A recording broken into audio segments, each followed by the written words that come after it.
This episode of Relativity is made possible through the support of Stephen and Catherine Farris, Bill Carriola, and Michael W. McClure, and by listeners like you, who support us through Patreon. Learn how you can support this series and get exclusive content by visiting patreon.com/relativity.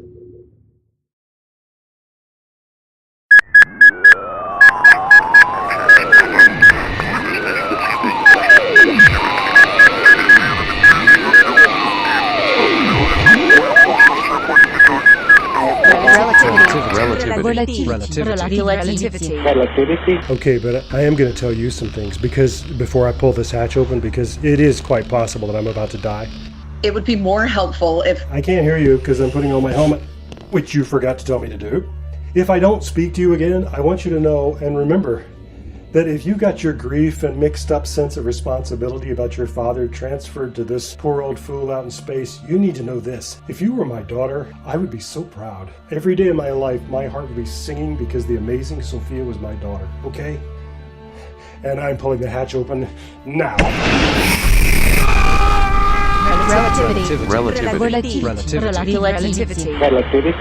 Relativity, episode 16, in which a family concern is revealed. Chris, can you hear me? Mission Control to Konechny. Dr. Mason, come in, please. I think I'm hearing you breathing. I know I can hear the audio we're getting here is still clearly from inside your suit, from your mic implant, so the absence of sounds from outside your suit tells me you are no longer surrounded by air. So you are either in the passageway, or the airlock, or they are open to space, or you are outside the ship, and we need to know if you're still physically connected to the interior of the ship. Konechny, please respond. Dr. Mason, we need some indication. Oh. Dr. Mason? Chris? Yeah. Hello? Hello. What is your condition?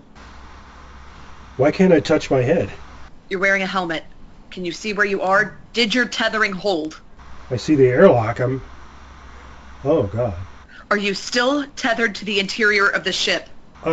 Yeah, I must be, because both hatches are open, and that's space out there. God, my head hurts. And I can't touch it. There's something keeping me from rubbing my head. That's your helmet. You're wearing a helmet. Oh yeah. You're very confused right now because you've been unconscious. We underestimated the distance you might travel before rapid deceleration. I tried to stay inside the web, but I was yanked right out. We failed to do all the calculations. I don't know how else to say it. We failed. I don't know. I mean, both doors are standing open, and I'm still in the ship. That was the goal, right? Now I'm supposed to close the exterior hatch. Do you feel sufficiently lucid? What, to grab this handle here and pull it over to the right? Yeah. As long as I don't look outside, I'm fine. I'm trying to keep my eyes on the door or on the wall or my glove or anything that's not out there. So I'm pulling the door over. There's no sound. It's very weird. There'd be no sound. But I feel a vibration as it slides, and it's boom. That's good. Boom is good. And I pull down this handle that's labeled pull down to lock. And another boom. There's an indicator near the porthole, a triangular metal sign. It will either be green or red. That thing, yeah, I see it. It is red, and it says locked. Yeah, fine. How about that? Okay, now get out. I can take it. Quiet, please. Let's get you back into the passageway, and we'll close the interior hatch as well. You don't have to tell me twice. And then are we repressurizing? Negative. We'll be opening the airlock again soon. All right. Yeah, that's logical. Our immediate problem, I think, is that since none of us counted on our evacuation move or actually knocking you unconscious, we now have to assess your condition before we can do anything else. No, well, I'm awake now. I mean, I'm back in the ship. I'm out of the airlock, and I'm closing the interior hatch, just like I did the other day. You can't hear it, but I am doing it now. Pulling it closed. Now. Well done. I can't send you back outside until you're certain that you're thinking clearly. I think I am. Everything was sort of blurry and wobbly there for a minute, but it's all, everything's back in focus now. So let's do this. I'm surprised by your sudden eagerness. No, remember, this is my chance to actually affect my surroundings, to alter my circumstances. I understand. Well, I'm going to ask you to stand by while I confer with the others here. You do whatever you need to do. Konieczny standing by. Standing by. Actually floating by. In my big old spacesuit. It's like being in a sleeping bag. A sleeping bag with feet and arms. And a window on top. Mission Control to Konieczny. Konieczny, aye. You are a go for the EVA under my direction. Sophia, you can't do that. I accept full responsibility for the outcome of this maneuver. That's not encouraging. What's going on? Konieczny, she has a family emergency but won't leave her post. Operations, clear this channel. We have the resources to direct this EVA. Sophia, is this true? I am directing this EVA because time is critical and no one else here has the training. But family, is it your mother, your sister, what? That is a personal matter, and it does not take precedence over our situation here. You can't just ignore it, I know that much. I am not ignoring it. I am postponing it. And I appreciate everyone's concern, but my family is not topic for discussion here. All our regulations and procedures say that any extravehicular activities require the directional support of the flight director. Yeah, but we keep having to say this. The regular rules no longer apply. Sophia, do what you have to do. Not while your oxygen generator is offline. I have 12 hours of life support just in this suit. We can afford for you to go away for at least... Can you call them? A quick old-fashioned voice call? It's not a matter of finding out what's wrong. I already know what's wrong.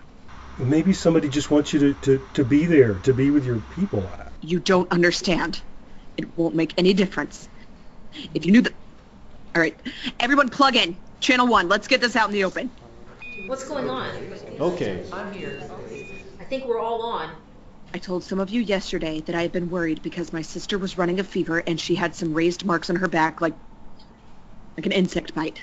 But despite all the eradication efforts worldwide and our repellents and everything, somehow our doctor says it's likely she's contracted the Sal virus, but our mother and I have been watching her and her fever seems to be... The point is, if my mother is calling, it's not to tell me the fever's broken. She wouldn't do that.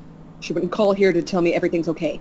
So she's called me to tell me that it's gotten worse. And you all know that once this virus gets worse, there's nothing that can be done.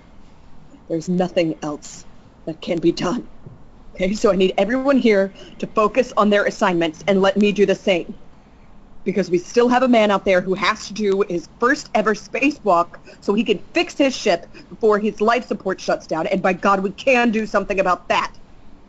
So you can all judge me as callous if you want, but I can't be at home and here at the same time. And here is where I am needed.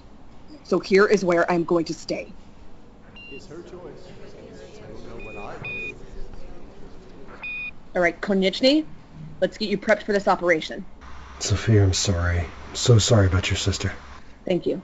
There are several items you will need from the EVA storage bin. Understood. The most important is the standard EVA toolbox. I see a label that says, yeah, and there's a handle. Do I just pull it out? Pull on the handle, yes, and it will unfold. Oh, yes it does.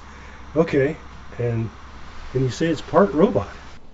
Should have a retractable cable near the handle and attach that to one of the tool clip at your waist. Okay. Okay, good. We're tethered. You should also take one of the imaging scanners.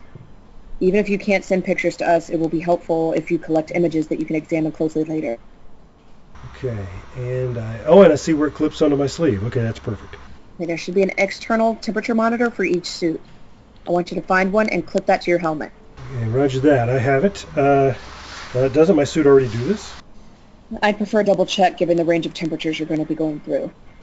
It's actually very hot up there on the nose. Oh Lord. Okay, Freezing cold on the side and hot on the front. Huh. And you have to be both places, and we'll need to watch those numbers closely. All right. I have the monitor attached, and I can see...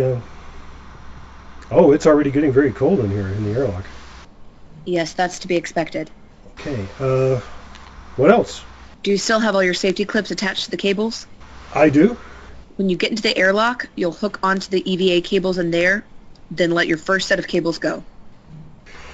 Okay, noticing that my hands are already shaking enough to... it won't make this any easier. You'll get more relaxed as you gain confidence. I look forward to that. And I am at the airlock hatch. Very good. Taking one last look around in here. And look at my monitors. Very cold. Ready for you to open the interior hatch. Sophia, I just thought of something. It's a long shot, but I think I know how we might save your sister's life. Relativity, Episode 16, in which a family concern is revealed, starred Alana Jordan and Lee Shackelford, who also wrote the script. Also heard in this episode were Clarence Brown, Kyle Jones, and Stephanie Lindsay. Find out much more about this series at relativitypodcast.com. Relativity.